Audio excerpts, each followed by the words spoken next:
Baik, oke, selamat siang buat teman-teman sekalian. Mungkin saya panggil teman-teman ya, kalau Bapak Ibu kayaknya nggak lebih tua juga dari saya. Saya seiring dengan waktu sharing itu terasa bahwa diri saya semakin hari semakin terasa seperti opa-opa. Oke, ini nanti saya akan coba bagi menjadi dua bagian di dalam hari ini ya. Saya ingin teman-teman semua pulang dari sini tahu apa yang harus dilakukan dan bagaimana cara melakukannya. Nah, nanti juga akan dibantu oleh salah satu tim saya. Dia juga menulis buku di Gramedia, judulnya adalah Simple Trading, Simple Investing, dan juga menulis buku yang keduanya, Yuk Nabung Seluruh Saham. Nah, jadi ini sebenarnya teman apa musuh ya? Saya bikin buku yang pertama, Yuk Nabung, Yuk Belajar Nabung Saham.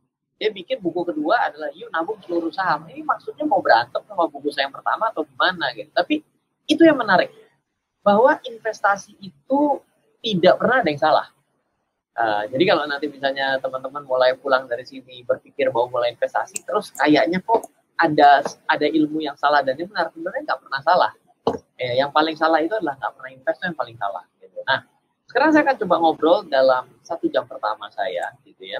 Bila teman-teman ada sesuatu yang tidak cocok dengan tidak dan bingung dan juga mungkin sinyal saya tersendat, maka segera tolong chat ataupun aktifkan voice agar saya tahu gitu ya, karena ya sinyalnya juga kadang-kadang bingung juga, nggak bisa berjalan dengan baik. Nah, saya ingin share saya, apakah saya boleh dibantu Mbak untuk bisa share Mbak Elmira? Oke, bentar ya Mas. Ya, saya asumsikan adalah mungkin teman-teman semua jauh lebih muda dari saya, mungkin juga pada saat ini berpikir bagaimana cara mengoptimalkan pendapatan, atau berpikir sebenarnya income berapa yang menarik untuk membuat Anda beralasan untuk keluar dari rumah. Saya selalu berharap agar orang itu jangan kerja karena frustasi, karena tidak kunjung diterima kerja, akhirnya opening for all position ini namanya sudah mulai tanda kutip ya, mulai ngasal. Dan jangan lupa ya, biasanya ketika kita sudah di atas 30 tahun, itu pilihan pekerjaan kita menjadi sangat sedikit sesuai dengan apa yang kita lakukan di 10 tahun pertama ketika kita bekerja. Ketika kita sudah sampai di usia 30 tapi kita masih open all position, wah ini bahaya. Biasanya loh ya. Dan itu terjadi. Hari ini saya sudah punya perusahaan, sombong. Nggak enak punya perusahaan, gaji orang itu susah tahu. Ya kan? Kerja juga susah. Jadi yang enak apa? Yang enak itu bisa punya uang, nggak kerja. Itu yang enak. Jadi kalau ditanya adalah kerjaan apa yang enak? Nggak ada yang enak kerjaan. Selama Anda pergi ke kantor karena cari duit. Paling enak itu kalau sampai pada posisi adalah, kenapa pekerja? Saya ini pusing di rumah, bosen. Jadi saya ke kantor itu cuma isi waktu luang. Nah, itu udah mulai mantep tuh. Kerjaannya mulai baru benar. Jadi nanti ketika kita sampai dalam usia, di saya sudah sampai, saya sebagai manajerialnya saya sudah sampai C-level, saya CEO pada hari ini. Sombong, boleh sombong dan sekali-sekali. Itu ketika kita mendapatkan lamaran pekerjaan, kadang-kadang kita akan bertanya kalau orang ini terlalu tua dan dia open all position. Ini ciri-ciri frustasi atau ciri-ciri tidak punya jati diri. Dan saya lebih suka untuk mencari tim itu yang benar-benar semangat kerja tinggi, belajarnya tinggi sekali, dan masih muda. Itu lebih seru gitu untuk kita menjadi tim. Nah, ini menjadi sesuatu tantangan kita. Di 10 tahun kita bekerja pertama, itu kita mau jadi apa? Oke? Yang paling enak itu kalau ternyata jurusannya sesuai dengan yang kita miliki pada saat ini. Tapi materi mulai seru di sini. Jadi saya bawakan satu materi yang mungkin menarik buat kita bersama, menjadi suatu bahan refleksi ataupun menjadi suatu hal membuat kita ada alasan. Yaitu adalah materi saya disebut dengan minimum income. Ini ya, materinya kelihatan kayak aku jaga-jaga gitu ya, minimum income. Tapi ini benar-benar penting loh. Kenapa? Karena kadang-kadang kita ini nggak tahu loh sebenarnya pendapatan paling sedikit kita itu berapa. Yang kita perlukan. Loh, memang ada. Karena pada akhirnya kita tidak ngapa-ngapain dulu kita keluar uang. Dan setiap orang punya pengeluaran yang berbeda. Betul dong? Nah, mungkin semua orang punya pengeluaran yang sama. Pendapatannya beda, mana mungkin pengeluarannya sama. Nah, ini akan kita bahas pada hari ini. Oke, kita akan mulai masuk ke materinya, cukup dengan perkenalannya. Ya, ini orang gampang banyak bikin, ya gampang basa-basi gitu ya. Pernah rame nih di Instagram. Jadi tadi gue diundang interview kerja, perusahaan lokal dan nawarin gaji kisaran 8 juta doang, ya kan. Hello, meskipun gue fresh graduate, gue lulusan UI Pak, Universitas Indonesia, and then what? Jangan disamain sama fresh graduate kampus lain dong, level UI mah udah perusahaan luar negeri, kalau lokal mah oke aja asal harga cocok ya. Kalau gitu mestinya sih, karena ketika kita sinis, nyinyir, kan kita bilang sombong banget sih lu, UI doang. Mohon maaf ya, hari ini lulusan UI dan hari ini itu pasti kata-kata yang dalam pemikiran kita. Tapi ketika kita yang menjadi lulusan UI enak aja, setengah mau biar lulus dari sini tahu, ya kan? Jangan salah loh. Kita punya menteri banyak kan lulusan UI loh sama ITB. Nggak salah juga kalau dia kasih harga mahal. Logis nggak? Logis dong. Oke. Kita tidak ngomongin masalah benar dan salahnya. Tapi yang saya mau highlight adalah kata-kata gaji 8 juta doang. Itu yang pengen saya ceritain. Oke, kita lanjut. Sebelum kita bicara saya minta digaji berapa, pertanyaannya harusnya adalah kamu tuh sebenarnya punya biaya berapa sih sampai minta digaji gede-gede? Ya dong, kalau biaya hidup kamu gratis, kamu harusnya pergi ke kantor itu isinya adalah kuliah setelah kuliah. Iya, memangnya orang itu setelah lulus cum laude dijamin kerjaan dia benar? Jangan salah. Coba tanya sama orang yang sudah kuliah dan kerja. Berapa persen ilmu dalam perkuliahan yang kepake dalam pekerjaan dia? 0, bisa atau kurang dari 10%. Nggak percaya tes saja. Loh, saya ini S2 perbankan pasar modal. Mau tahu kenapa saya masuk S2 perbankan pasar modal? Agar saya bisa menentukan saham mana yang tepat untuk saya beli. Saya kasih tahu. Kagak. Loh, Ryan, kamu salah jurusan. Coba dites dulu. Loh, Ryan, kamu salah fakultas. Coba tes dulu. Coba, ada? Enggak. Kok bisa begitu? Lah, itulah yang saya mau kasih tahu. Bahwa ketika kita kuliah dengan kita kerja, itu beda. Banyak hal yang not applicable. Loh, kok tidak applicable diajarkan tuh? Ada suatu hal idealis. Tapi apakah bisa selalu idealis? Saya ingin cari seorang wanita yang menjadi calon pasangan hidup saya, rambutnya panjang, seksi sekali, tiap hari pakai bikini, pintar pula, pakai kacamata biar kelihatan pintar. Pintar doang nggak pakai kacamata, nggak kelihatan pintar banget, kata orang, bukan kata saya. Dia tuh kakinya jenjang, ya kan, kalau jalan seperti Peragawati. Pertanyaannya, dapat? Belum tentu. Kenapa? Kalau ketemu spek kayak gitu, mau sama kita? Belum tentu juga, betul nggak? Ini idealisme boleh. Apakah realisasi pasar tercapai? Tercapai. Begitu tercapai, tidak setia, mau. Loh, kok bisa begitu? Iya, coba tes dulu, nanti dites, ya kan? Saya emang nggak berani ngomong apa-apa, takut salah. Pertama, sudah nikah. Nanti saya bisa disomasi sama istri saya. Harta bisa pulang. Keluar dari rumah, gue nggak punya apa-apa, bos. Ya? Iya dong. Satu itu. Yang kedua, saya tidak mau berpendapat hal itu. Karena apa? Karena bukan materi saya pada hari ini. Ya kan? Oke. Yang saya mau ceritakan adalah, kalau Anda berbicara mengenai pendapatan yang dipermasalahkan, pernah mikir nggak mengenai pengeluaran Anda? Pertanyaannya adalah, berapa sih nilai uang minimum yang harus kita dapatkan agar hidup kita menjadi standar? Standar itu bagaimana? Pertanyaannya bagus itu. Nah, begini, bicara mengenai standar, kita mulai dari mimpi standar manusia. Kalau tidak salah, berdasarkan statistik versi Ryan sendiri. Nah, ini sebenarnya statistik versi Ryan sendiri maksudnya apa? Coba gitu ya. Orang itu punya mimpi menikah, berumah tangga.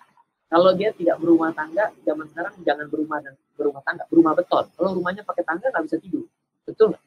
Menikah, berumah tangga, punya kendaraan pribadi, punya rumah pribadi. Kenapa? Karena kalau misalnya dia itu tidak punya tempat tinggal, kadang-kadang ada yang salah dalam. Meskipun sudah terbukti, Sophia Latjuba pun kemarin sudah mengatakan bahwa dia tidak punya rumah. Nggak salah juga, tetap cantik tuh, ya kan? Jangankan Ariel, saya juga masih tertarik kok. Tertarik untuk melihat, ya kan, bukan arti apa-apa. Jangan salah paham dulu.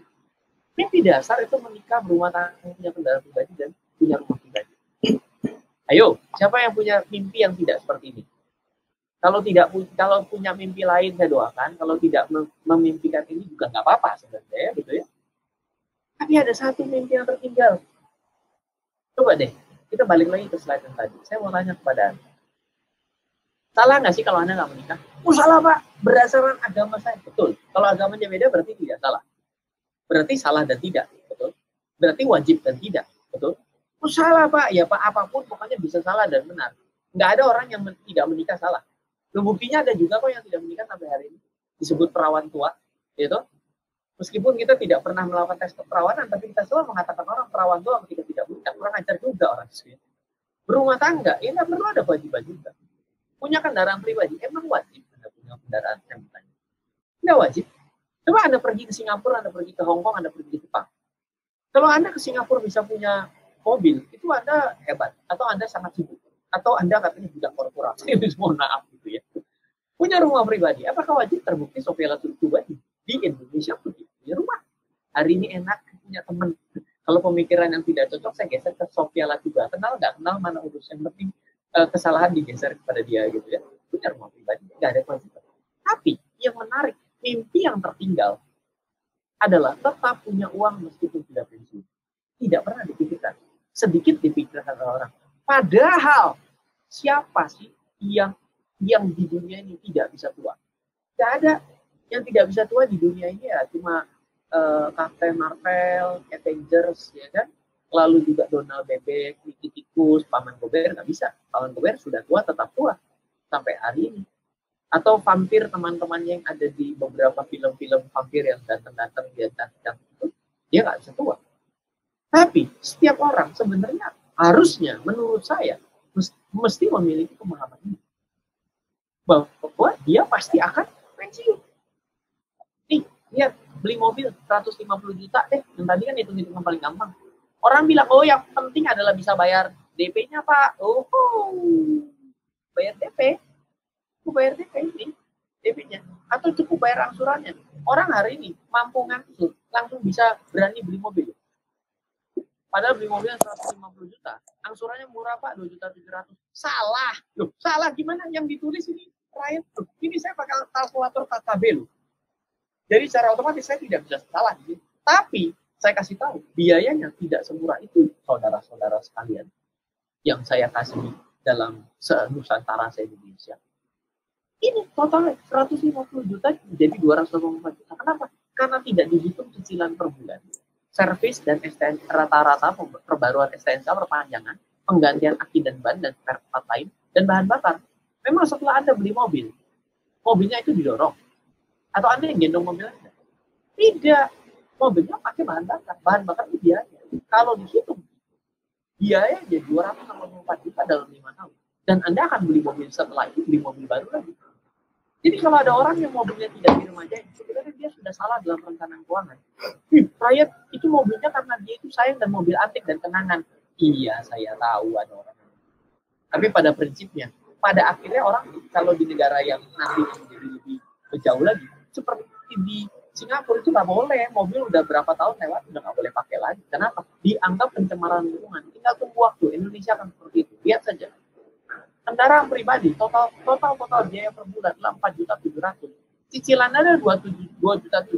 Seolah-olah saja Anda mampu bayar. 2 jutanya lagi yang mau bayar siapa? Dan Anda ternyata adalah punya pendapatan pas-pasan 5 juta. Terus secara otomatis cuma tinggal pilih mobil Anda makan, artinya boleh ngeglinding di jalan, atau Anda tidak makan tapi mobil Anda ngeglinding. Atau mobil Anda tidak ngeglinding, Anda makan. Orang gajinya 5 juta, tapi beli mobil. Loh kok bisa? Banyak.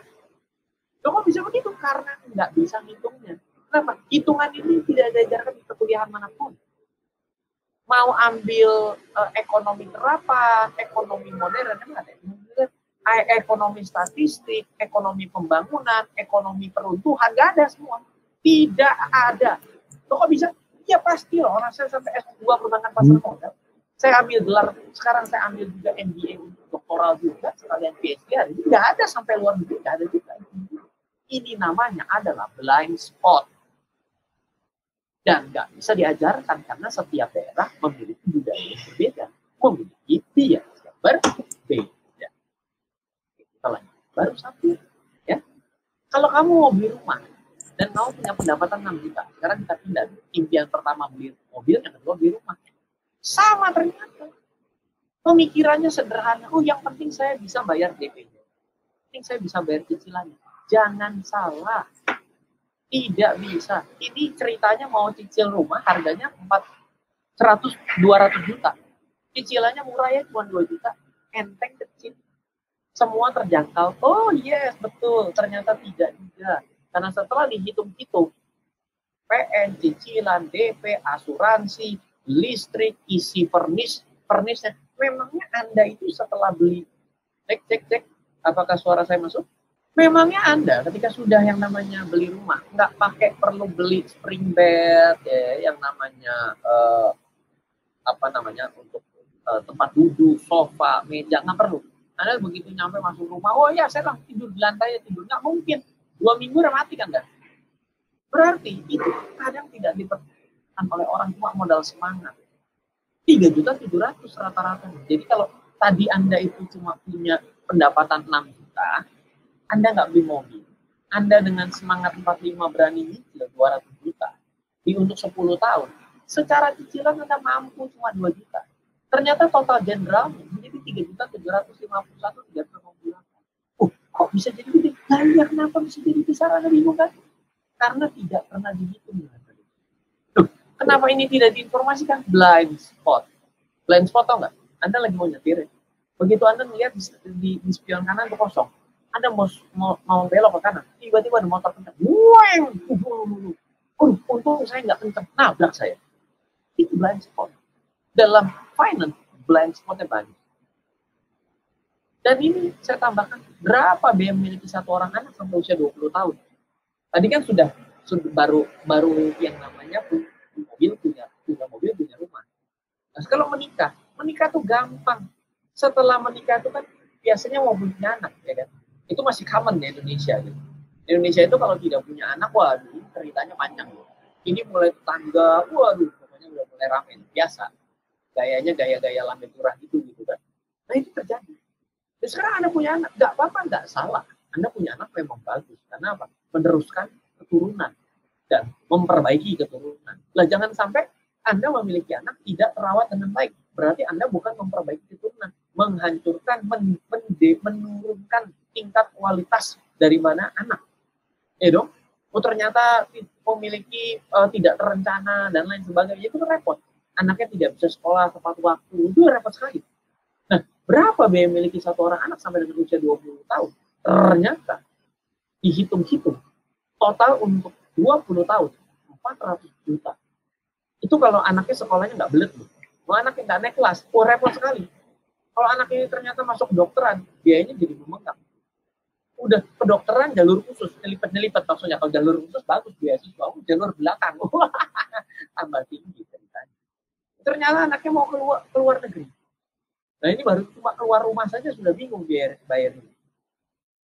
Iya, memang kadang-kadang orang bilang, kata-katanya kadang-kadang kasar ya. Yes, agar Anda ingat bahwa ini bukan main-main. Anda mempertaruhkan hidup Anda mempertaruhkan hidup pasangan Anda mempertaruhkan hidup anak Anda. Yang mana katanya Anda sayang. Iya, kalau masih muda kelihatan bicara kayak gitu terlalu lebay. Tapi percaya saya, bila ternyata teman-teman belum mengalami. Dan perkataan saya pada hari ini adalah suatu hal yang dianggap sepele. Coba nanti ketika Anda sepelekan, ketika hari haknya terjadi, tolong ingat, ada orang yang pernah ngomong di dalam kehidupan sebelum itu adalah terakhir. Dan oh iya ya, coba dites. 1.600.000 kalau Anda siap-siap 20 tahun hari ini. Jadi lebih ringan, betul. Kadang-kadang orang tidak mau mempersiapkan karena menganggap dirinya hari ini ada skala prioritas lain yang harus disiapkan. Betul? Sialnya, sayangnya, yang namanya keuangan tidak bisa dengan kata-kata skala prioritas. Ketika Anda sudah melangkah ke depan. Kapan? Menikah dan mengutang. Ketika Anda nikah dan mengutang, dan Anda mau melanjutkan kehidupan dan keturunan, tiba-tiba tidak ada kata berbalik. Tidak ada kata balik. Jadi keuangan harus lanjut. Jadi ketika ini sadar, ya Anda harus mulai tahu, oh ternyata ada biaya besar.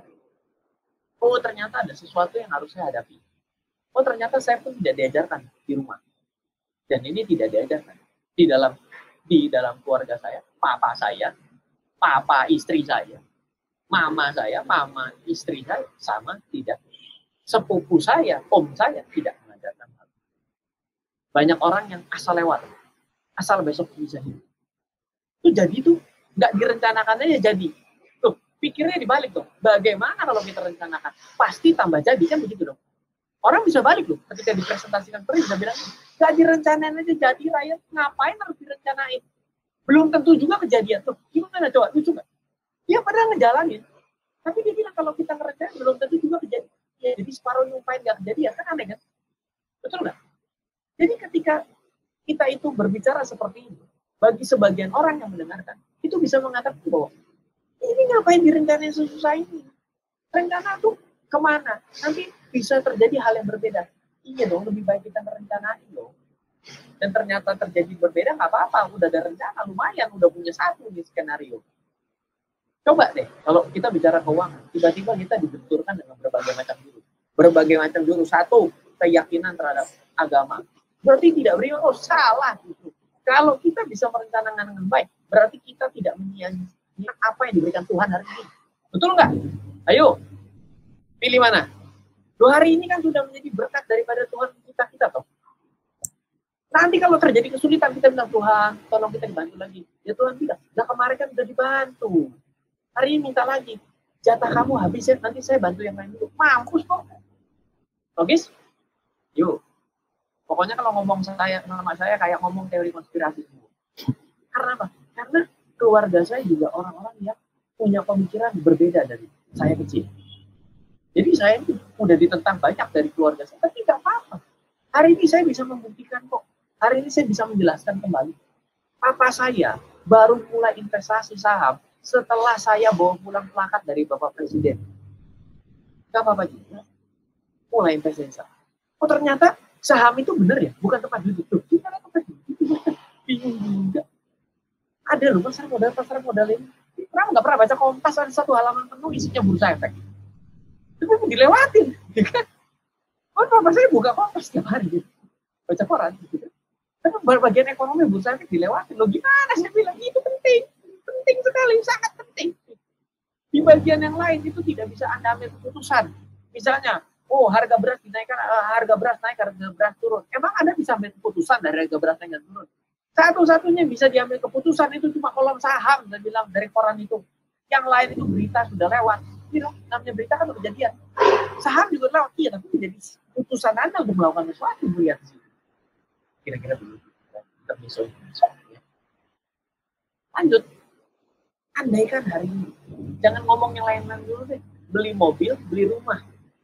Beli, bukan maksudnya punya anak, jangan beli anak. Ya.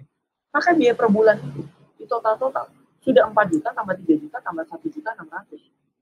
Andai kan itu, emangnya dengan kita tuh menyiapkan 4 juta 700, 3 juta 700, 1 juta 700, memangnya itu Anda sudah makan? Belum. Berarti kalau ditambahkan kebutuhan lain yang biasanya ada 50% dari itu 3 juta. Maka gaji per bulan itu wajib 13 juta 167. Jadi secara logika, si lulusan UI Pak yang 8 juta, nggak salah juga kalau dia minta 8 juta. Salah, malah kurang gede, minta 13 juta 131. Kalau ditanya kenapa gajimu minta segitu? Karena saya mau beli mobil, saya mau beli rumah, dan saya mau punya anak satu. Berdasarkan perencanaan keuangan yang normal, benar-benar tanpa apa-apa, itu saya perlu siapkan uang 13 juta 167. Dengan biaya hidup saya 3 juta. Oh, kalau ini bisa dijelasin kayak begini, langsung di-hire jadiin budgeting control di perusahaan. Jadi banget ya orang. Jangan 8 juta salah, mintanya kurang. 13 juta 137, 931. Berdasarkan apa? Karena saya mau beli mobil, mau beli rumah, punya anak satu dan menikah. Dan biaya hidup saya 50% dari pendapatan saya. Ya kan? Saya 13 juta. Salah. Jadi saya kurang gede bisa jadi. Masih kurang. Ya. Ini kalau cuma anaknya satu, istrinya satu, kan sudah istri dua kan? Katanya. Ya. Mobilnya satu, rumahnya satu. Semua hitungan tadi, kalau nggak naik-naik biaya ke depannya loh. Dan kamu bisa bernafas lega setelah mobilmu lunas. Sebenarnya nggak ngefek, karena tahun ke-6 akan cicil mobil lagi. Setelah ini sudah 5 tahun, sudah tertegak cari masalah lagi. Manusia tuh hobi cari masalah. Ya. Rumah 200 juta, anaknya satu, rumahnya cuma satu kamar, anaknya mau tidur di mana? Kan udah lewat nih, udah tahun ke-6, udah tahun 8, 9, 10, 11, 12 ya. Anaknya kan makin gede. Kalau cuma satu, berarti rumahnya kurang. Di rumah baru juga. Si yang tergantung. Ini disebut sebagai lingkaran setan. Lupa bahwa ada satu yang namanya adalah pensiun. Andai kan hari ini usia 25 tahun, andai kan nggak punya anak, misalnya nih, misal dulu, nggak punya anak, nggak punya rumah, nggak punya mobil pun, pengeluaranmu sebulan 4 juta pun hari ini, emangnya nggak mengalami kenaikan? Nah, ini kenaikan biaya itu pasti naik. Kenapa? Karena Anda bukan yang cetak duit. Kalau yang cetak duit baru bisa mengontrol yang namanya inflasi dan tidak. Oke, nah, kamu berencana pensiun umur 50, punya waktu 30 tahun untuk mengumpulkan uang.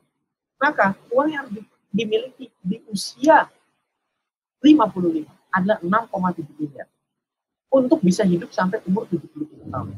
Jadi uang 6,7 miliar diambil, masukin ke deposito, cari deposito yang 8%, which is tidak mungkin, nanti deposito paling tinggi 6,5%, 8%, bisa enak makan, enak tidur, mantep toh? Mantep. Lupa 6,7 miliarnya gimana Pak? Berat banget lah, iya. Ya iya, memang itu berat. Oleh karena itu dikasih tahu bahwa ini berat. Artinya adalah untuk bisa mendapatkan 6,4 miliar di usia 55, harus nabung di bank tiap bulan 6.667.000. Dengan cari bank yang kasih bunga 6% per tahun. Lakukan selama 30 tahun. Baru dapat 6,7 miliar. Pokoknya kalau Anda menghitung semuanya dalam kehidupan sehari-hari, cuma taunya bank dan celengan Anda, ini semuanya harus Anda lewati. Total general, Anda perlu punya pendapatan, itu 19 juta. Loh, kok 19 juta, Ren? Loh, iya dong. 4.700.000 katanya kan beli mobil. 3.700.000 hanya beli rumah. 1.600.000 untuk anak katanya terencana. Ya kan? Ditambah 6.667.000. 19 juta. 19 juta itu baru bisa ngurusin masa depan doang. Loh, Ryan, bagaimana sekarang? Saya nggak makan. Masa depan sih terjamin. Masa kini mati dong. Ya betul. Kurang. Gajinya kurang. Tambah lagi. Ya kan? Kita tambah berapa? Ya terserah, biaya hidupnya 3 juta. Boleh tambahin. Jadi gaji 22. Jadi yang tadi minta 8 juta. Salah. Yang udah hitung gaji 13 juta juga salah. Yang udah bisa ngitung sampai 19 juta lumayan. Tapi belum makan.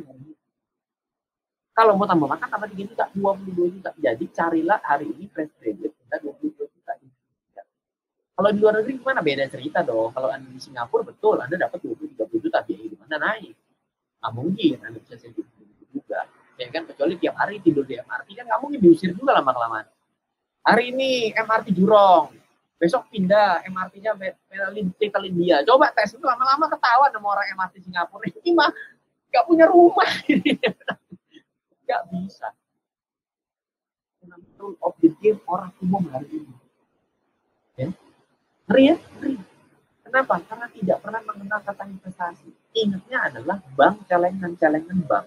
Ya begini terus. Ya. Kalau kita itu berpikir mengenai punya mobil, punya rumah, dan berkeluarga, tadi tidak punya hitungan yang diberikan, dijamin budak hutang. Dijamin budak hutang. Ada kami bilang, gimana saya bisa dapat rumahnya? Kalau saya nabung, lah iya kan saya udah bilang, kalau pikirannya celengan sama rekening tabungan, nggak bakal bisa beres perencanaan keuangan. Bisa diselesaikan dengan hutang. Loh, Ren, hutang salah? Tidak. Saya di presentasi begini, saya sama teman saya, teman officer bank. Loh gimana sih presentasi gitu? Gue nggak dapat omset dong, loh. Salah, bukan nggak dapat omset. Dapat omset dari orang yang ngerti. Daripada orang ngutang yang secara hitungan bank masuk, padahal dia nggak mampu bayar. Gitu. Wah, Om Adi udah join, berarti ciri-ciri dia udah mau ngomong.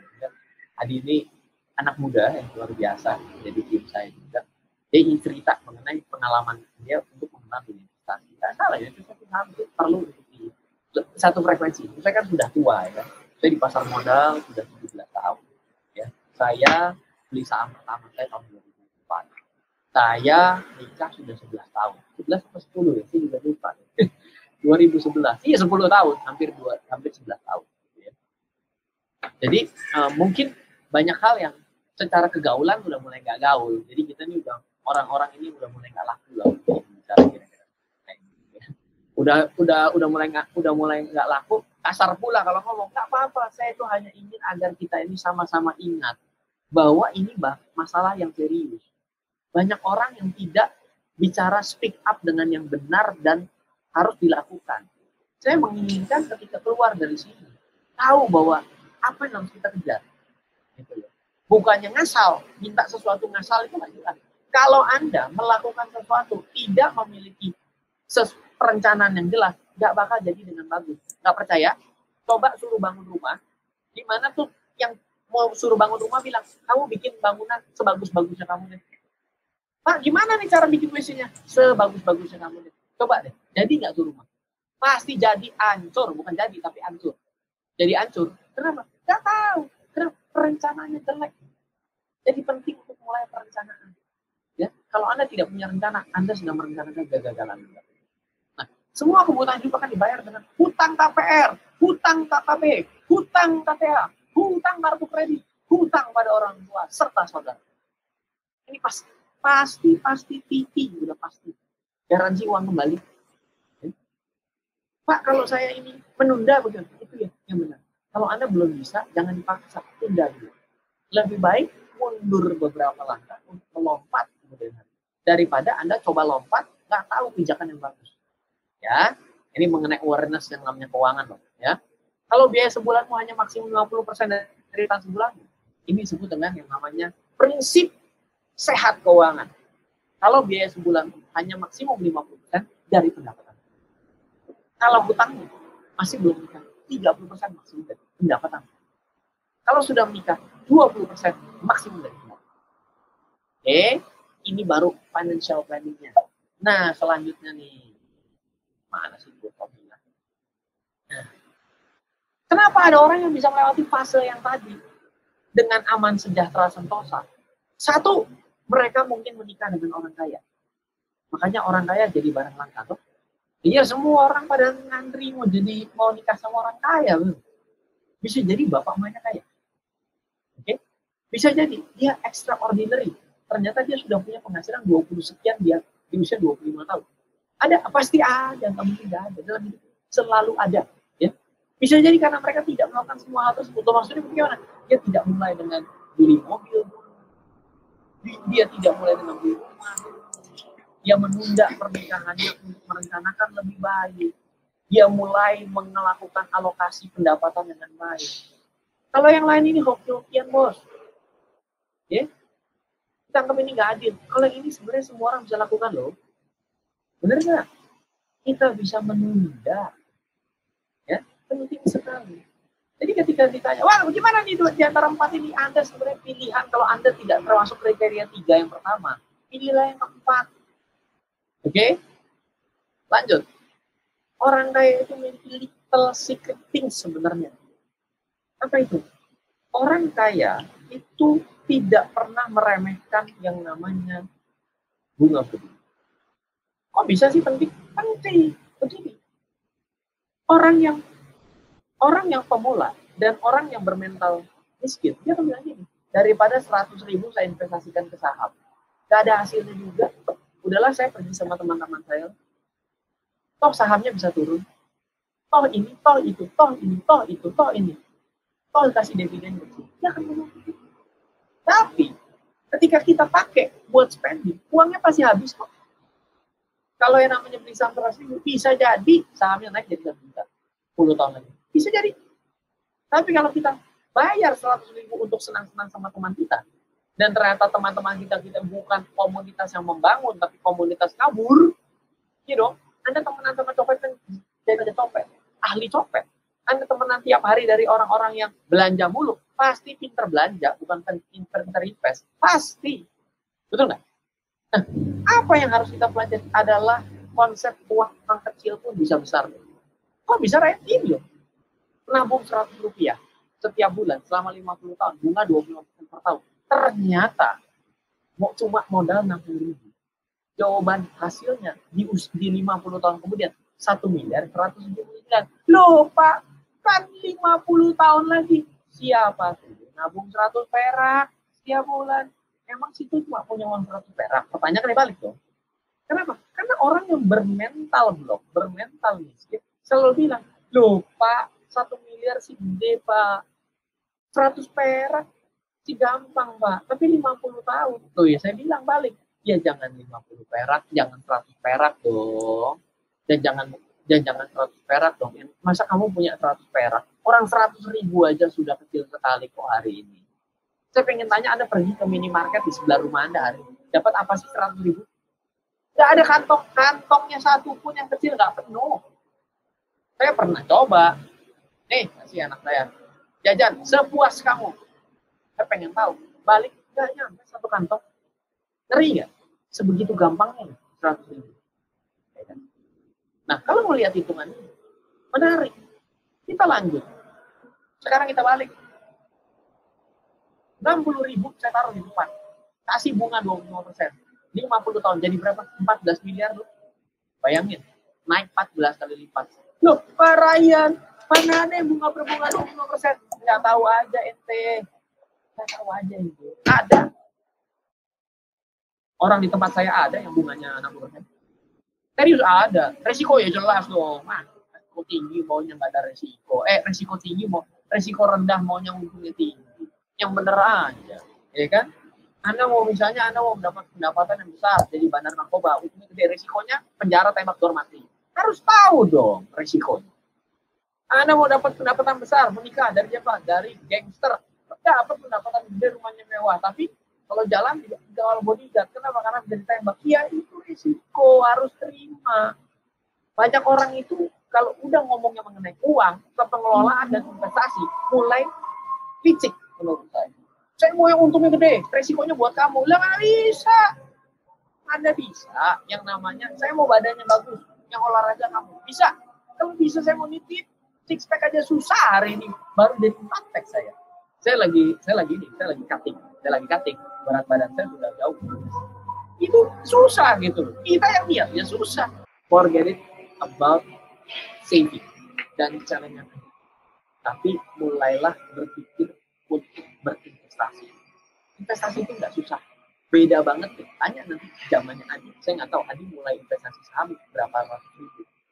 Saya buka rekening saham 25 juta. 25 juta. Buka rekening reksadana 40 juta investor account. Bayangin. Saya di usia 18 itu tanpa restu, tanpa ilmu, tanpa restu. Karena tidak diizinkan oleh orang tua saya berinvestasi, kan dianggap adalah saya pendidik. Yang kedua, tanpa ilmu. Kan sarjana sendiri Pak Bos, siapa yang melawan lagi yang kita tahunya ada kuat, cat air, dan koper kita tahu. Ya, dan tanpa kenapa? Kalau udah tanpa restu, biasa tanpa duit. Gak ada orang tua ngerestuin tapi nggak dikasih duit, nggak ngerestuin tapi ngasih duit, aneh. Itu pasti bisa jalan sendiri sampai hari ini. Jadi saya tidak lebih jelek kok daripada Anda. Anda lebih banyak suatu keunggulan di lagi. Nah, kira-kira gitu. Dari rekan-rekan, apakah ada pertanyaan yang mau disampaikan ke Mas Ryan mengenai tadi? Pembahasannya menarik sekali loh. Ya, kita kadang-kadang bicara pendapatan, tapi kita sebenarnya pendapatan itu berapa sih? Iya, betul. Karena kalau kita nggak punya suatu spending yang kita kendalikan, itu nanti ketika kita dapat uang, kita jadi cenderung membelanjakan lebih banyak. Iya, benar-benar.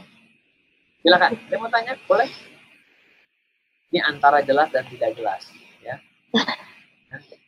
Nah, materi ini kadang-kadang saya atau mungkin langsung memperkirakan lagi, langsung merencanakan keuangan kali ya. Ya, apa yang ingin saya kasih itu adalah suatu awareness lah, bahwa kita harus merencanakan sesuatu. Dan rencanakan itu adalah termasuk uangnya. Gitu. Makanya orang kalau mungkin bisnis itu kan adanya namanya cash flow projection. Ya, itu kan kenapa ada? Ya karena memang dari situ kita berjalan. Dan dalam kehidupan kita pun sama. Pertanyaannya adalah, tindakan apa yang harus kita lakukan hari ini untuk meningkatkan apa yang sudah direncanakan dalam hal keuangan ini? Tingkatkan. Oke. Tindakannya. Begini ya. Yang pertama kali step saya itu adalah pertama itu tahu posisi keuangan kita, pendapatan versus pengeluaran. Oke. Kalau ternyata sudah tahu berapa pengeluarannya, dibandingkan pengeluaran itu lebih kecil, sama, atau lebih besar dari pendapatan. Kalau pengeluaran lebih besar dari pendapatan, itu harus dicari bagaimana caranya agar bisa sama dulu. Kenapa? Karena yang namanya pengeluaran lebih besar itu pasti akan mengambil struktur hutang. Gitu. Dulu dong, bulan depan dibayar. Itu sebenarnya kan karena nggak punya duit, pinjam dulu, bulan depan dibayar. Bulan depan kan akan pinjam dulu untuk bayar lagi. Berarti kan ketika dia tidak kerja, selesai sudah.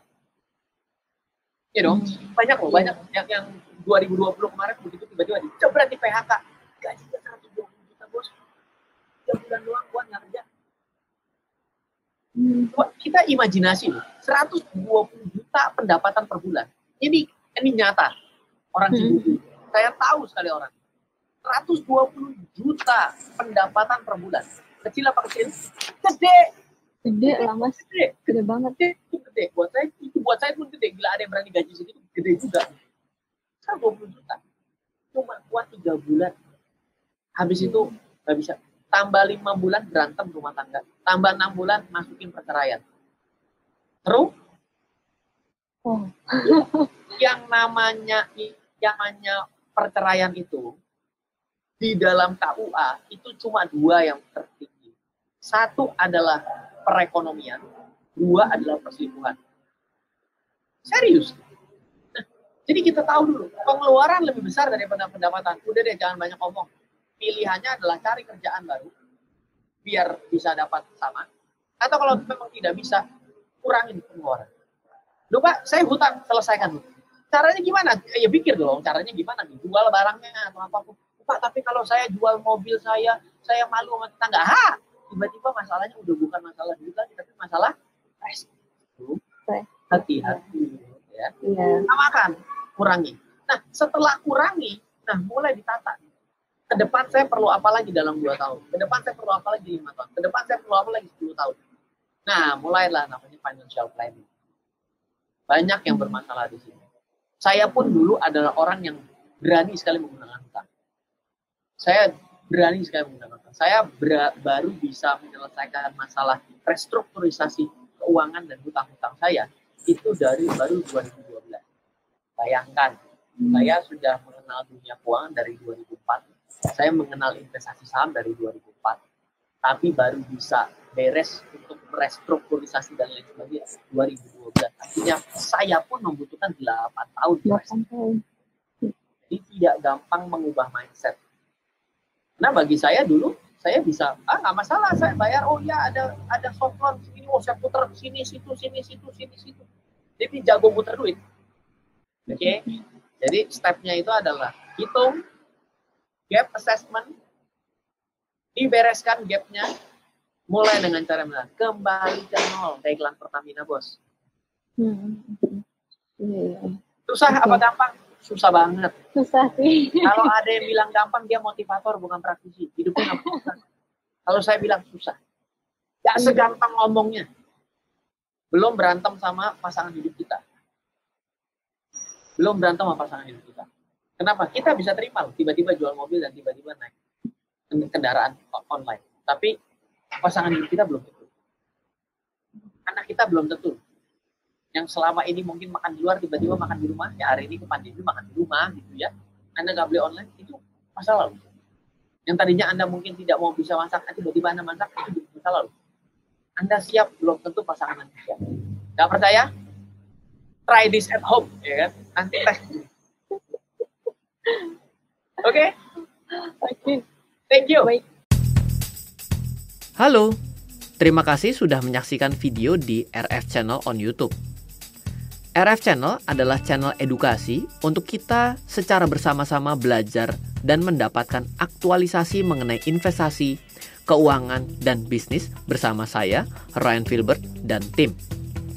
Add nomor WhatsApp saya di 0895 07 08 0789 0895 07 08 0789. Download aplikasi MyRF di Android atau iOS untuk mendapatkan artikel dan tema-tema khusus mengenai edukasi investasi, keuangan, dan bisnis pada aplikasi MyRF sekarang juga.